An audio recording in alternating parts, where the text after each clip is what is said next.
Produire des énergies renouvelables et limiter les gaz à effet de serre sont les nouveaux paris des départements du Nord et du Pas-de-Calais. Conscients de leurs responsabilités, les agriculteurs s'engagent dans la méthanisation, un procédé naturel qui permet de valoriser des déchets organiques pour produire de l'énergie verte. Alors les principales raisons qui nous ont amenés à la méthanisation, initialement c'était d'abord de réduire, je disais, l'impact de notre activité en termes d'émissions de gaz à effet de serre. On a lancé ce site de méthanisation, ce projet, il y a un peu plus de 2 ans. Donc parce qu'il y avait une vraie problématique de traitement d'effluents d'élevage et de valorisation de prairies permanentes. Poussé par l'envie de diversifier l'exploitation familiale, Jonathan Bullion a lancé en 2015 avec son père un projet de méthanisation. Une fois par jour, Jonathan alimente son unité avec des déchets organiques. Résidus de culture, lisiers, fumier, tonte de pelouse, que lui fournissent des agriculteurs et des collectivités alentours. Alors ici on est face au quai de chargement où vous pouvez apercevoir le caisson d'incorporation de matières solides. Juste en arrière-plan se trouve le digesteur qui fait 20 mètres de diamètre. Donc c'est cela que je compare tout le temps à l'estomac de vache qui digère la matière. C'est vraiment là que tout se passe. C'est là que le méthane est produit. Comment fonctionne le processus de méthanisation? Toute matière organique fraîche est susceptible d'être méthanisée. Matière recyclable agricole, paille, racines d'endive, fumier, de collectivités, tonte de pelouse ou bout de station d'épuration, d'industrie agroalimentaire. Ces déchets recyclables sont placés dans une cuve hermétique appelée digesteur et se trouvent alors privés d'oxygène. Ils sont chauffés entre 40 et 60 degrés. Ainsi, des micro-organismes naturellement présents, appelés bactéries méthanogènes, s'y développent.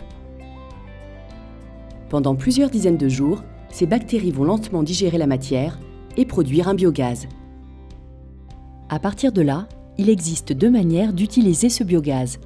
La première s'appelle la cogénération. Le gaz va alimenter un moteur et entraîner une génératrice qui produit de l'électricité 100% renouvelable, redistribuée sur le réseau public. En tournant, cette génératrice produit aussi de la chaleur qui sera consommée à proximité dans des piscines municipales, des collèges ou des cultures de spiruline.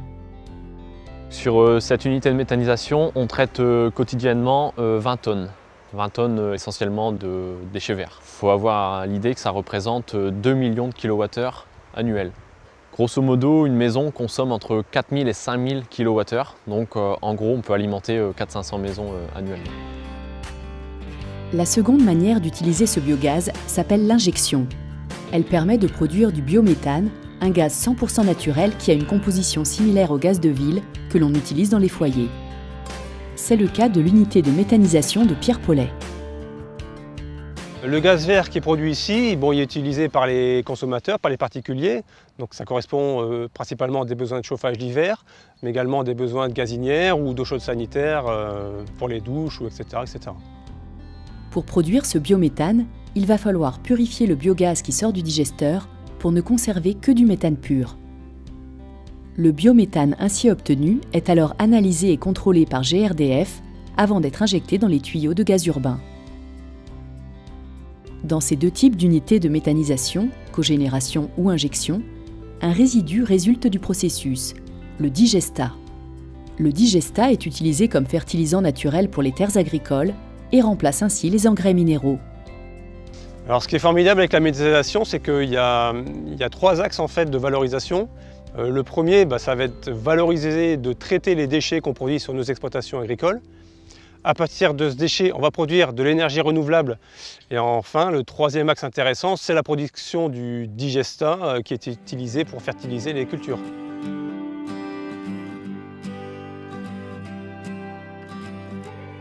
Maryse est maire de la petite commune de Tiembronne, où une unité de méthanisation s'est installée il y a maintenant 3 ans. Elle a pu constater que, contrairement aux idées reçues, la méthanisation ne comporte aucun danger et ne cause aucun désagrément aux riverains. La crainte de nos habitants était la dévalorisation du site. Ils avaient peur au trafic, ils avaient peur aux odeurs, surtout les odeurs leur faisaient très peur. Donc l'odeur, il faut savoir que les produits sont traités très rapidement, donc il y a un temps de séjour sur les plateformes très court. Le digesteur ici et le post-digesteur sont couverts, donc ils sont hermétiques, donc aucune fuite. Après, le temps de séjour de la matière est tellement long que la matière est elle est digérée et il y a très peu d'odeur en sortie. Ici, on est face au digestat solide et comme comme on peut le constater, il n'y a pas d'odeur. Des odeurs, il n'y en a aucune sur le site ni à l'extérieur, on ne sent rien, on n'a aucun souci. Et lors des épandages, alors là c'est le paradis parce qu'on n'a plus cette odeur lors des épandages. Aucune nuisance olfactive générée par la méthanisation. Mais qu'en est-il du trafic routier? Doit-on craindre qu'il soit plus important? Sur l'installation, on traite 30 tonnes par jour. Ça représente à peu près 2 camions ou tracteurs par jour ouvrés, ce qui finalement n'a pas ou quasiment pas d'impact sur le trafic où il y a peut-être 1000 ou 2000 voitures qui passent tous les jours. Enfin, la présence de gaz peut parfois inquiéter. Mais est-ce vraiment justifié? La particularité du biogaz, c'est que c'est un gaz pauvre. Ce n'est pas un gaz concentré comme on peut l'avoir dans la gazinière ou ce genre de choses, c'est un gaz pauvre qui va être difficile à inflammer. Ce biogaz, il faut savoir qu'il n'est pas sous pression, donc il n'y a pas de risque d'explosion. Les riverains n'ont donc pas à craindre de nuisances. Les constructions des unités sont très encadrées et normées.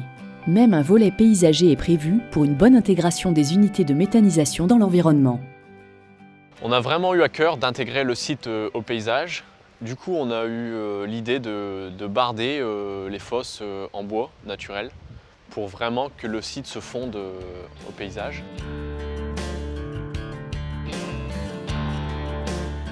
La méthanisation est une solution locale et vertueuse qui représente un intérêt environnemental majeur pour le futur. Mais elle est aussi primordiale d'un point de vue économique puisqu'elle favorise l'activité locale et régionale. Avec la crise laitière, les agriculteurs ont beaucoup de mal à vivre de leur travail. La méthanisation est un moyen pour eux de se diversifier, de maintenir l'emploi sur les exploitations agricoles et de le développer, et surtout de dynamiser la commune, l'environnement et tout ce qui est autour de nous. Aujourd'hui, l'installation, ça fait 3 ans qu'elle est en service, donc on a quand même pas mal de recul derrière nous. Globalement, dans l'ensemble, la majorité des riverains ont très bien accepté le projet, et je pense même qu'ils sont plutôt contents aujourd'hui d'être en tout cas les premiers utilisateurs de cette énergie verte qui est produite sur leur territoire. Et ça, je pense que c'est important. Maintenant que certaines craintes se sont levées pour nos habitants, pour nos agriculteurs, ils ont appris à découvrir ce mode de fonctionnement. Je trouve que sur mon territoire, il y aurait la possibilité encore d'installer plusieurs unités de méthanisation. C'est l'avenir, c'est du développement vert. Alors l'avenir de la méthanisation. Écoutez, moi je regarde l'actualité, j'écoute les nouvelles, situation sur les voitures diesel, situation sur les voitures essence. Et moi je m'interroge si demain, nos concitoyens, nous-mêmes, on n'aura pas des automobiles qui fonctionneront grâce à un gaz qui viendra peut-être demain des pelouses. Voilà, c'est un enjeu. Et puis moi je me tourne vers les jeunes et leur dire aujourd'hui cette méthanisation sur laquelle on se pose beaucoup de questions, eh ben, c'est peut-être l'avenir, c'est pour vous, pour les générations futures, pour s'investir là-dessus.